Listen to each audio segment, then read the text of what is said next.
welcome to Pompey Talk in partnership with Jan Lee. My name is Mark McMahon and join me in the studio today to discuss Pompey's home game against Barnet is new sports writer Jeff Marshman. Jeff, welcome. Thanks, Mark.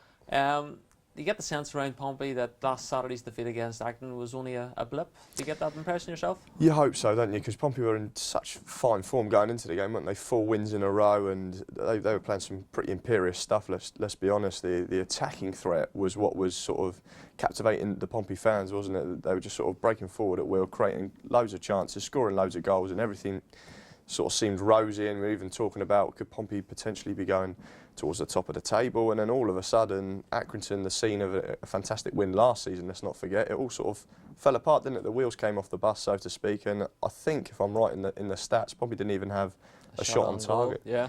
which is crazy. So from that point of view, you've got to hope that it is a blip. And from the press conference when we were talking to Paul Cook yesterday, he was just sort of suggesting that in any sort of vocation, people have off days. It was just an off day. Pompey, they've been back at it in training, looking sharp in training, and just hoping to get back to winning ways against Barnet and just sort of write that one off as a bad day at the office. You spoke to Paul Cook yesterday, you also spoke to Danny Rose. Speaking to him, you also got the sense that there's a determination to put that result right and to come out against Barnet with a bang. Yeah, they weren't happy about their performance levels. I think they accepted that they were well below par what they have been, certainly in recent times. I mean, there was a slightly slow start to the season, wasn't there? Let's not forget that. So it hasn't been that Pompey have just been brilliant all season, but certainly going into that game, they were firing on all cylinders. So yeah, I think there's a sense within the camp that they want to put last Saturday's performance right, because it wasn't up to their usual standards, let's just say. So yeah, Danny Rose, very candid actually, great talker. He'd be a fantastic columnist for us actually coming up in the Sports Mail. Sports Mail. That'd be very exciting. But yeah, he's always very refreshing to talk to. He's not one of those who talks in cliches or anything like that. So yeah, he was sort of saying, look, this isn't what we've come to expect from ourselves. And yeah, sort of a real steely determination to turn things around back again on Saturday against Barnet and get the win, and then hopefully start another run, go on another winning run. Yeah, well, the game is at Fratton Park, and this season Pompey won something like 3 and drawn 1 already this season.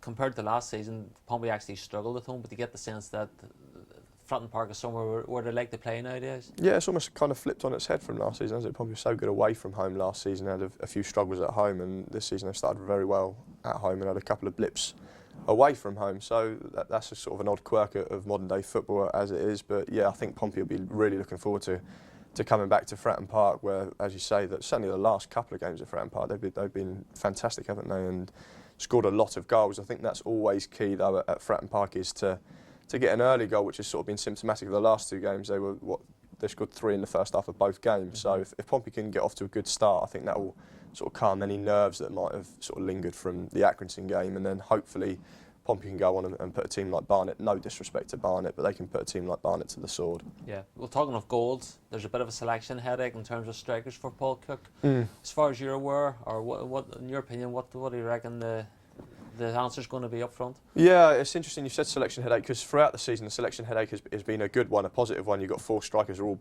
sort of got something to offer, and it's difficult to choose between them. But it might be a little bit more straightforward this weekend for Paul Cook, in that we think he's probably going to have to choose between Connor Chaplin and Michael Smith, because from our understanding, Noel Hunt picked up a bit of a groin strain in training, so he's questionable. Sorry, yeah, for the reserves, correct. And he's a little bit questionable. I think he might have sat out training for a little part, certainly yesterday. And then you've got Curtis Main, who's still recovering from that nasty head wound he got last home game. So he obviously missed the Accrington game. And although he looked okay actually, because we saw a little bit of training, but he had this big old head bandage on, and there was sort of concerns over whether he'd be able to header a ball, which obviously in League 2 you're going to need to be able to do. So if it comes down to a straight shootout between Michael Smith and Connor Chaplin, then I would be hoping that he'd maybe give Connor the first start of the season that I think he's possibly deserved, and then that would be that. But you can also change the formation, can't you, and pair the 2 of them together, or there might be a surprise and Main might then be declared fit, or Hunt might have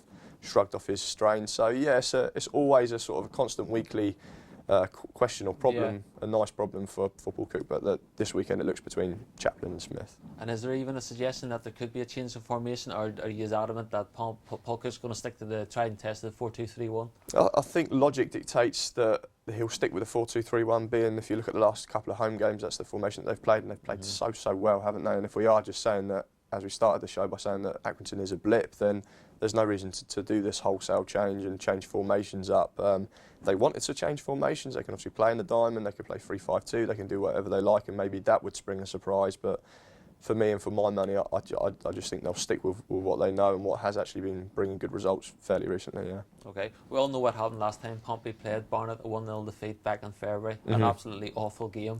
Yeah, horrible, wasn't it? Let's not dwell on it. Yeah, please. But the guy who scored that day was John Akinde, and he's picked up his form again this season already, and he is a main threat for them, isn't he? It's very interesting, isn't it, the case of John Akinde, because obviously when he came to play for Pompey under, I think it was Guy Whittingham back in 2013, he had a pretty rotten run of it, didn't he? I think he didn't make too many starts, but yeah, he was involved in 11 games and he scored no goals, and he no disrespect, he didn't look like he was going to be anything special.